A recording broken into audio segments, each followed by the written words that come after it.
I think once you do the work, the intrinsic value would be very obvious. So basically, I think that when Warren and Charlie looked at Coke, it would not have taken them that long to figure out that there was a huge gap between price and value. But they wouldn't have been able to figure that out if they hadn't had the experience with C's.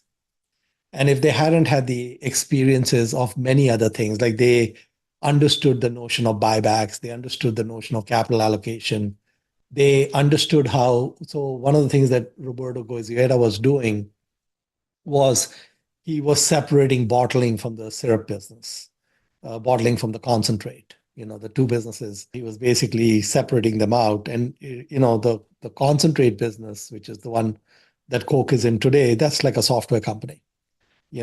Basically, product you create for $1 gets sold for $5 or $10, and you can keep increasing the price on that. And so I think that when they understood, in terms of human population and in terms of countries and in terms of where Coke was in its trajectory and all of that, and they looked at that whole equation from where Coke was in 88, they saw a huge multi-decade runway. That runway, so now it's been like, 36 years since they made that investment.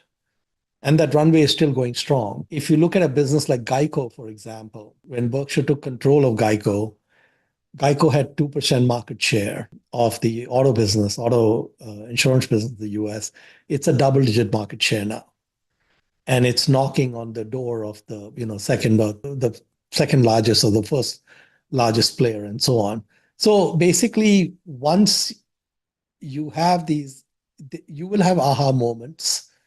Many of them will end up being fake aha moments, which means that you go a little further into the rabbit hole and found, well, no, we don't really have what we were looking for here, which is fine. But you will run into some where you go down the rabbit hole and you find that you are able to see things that almost nobody else can see.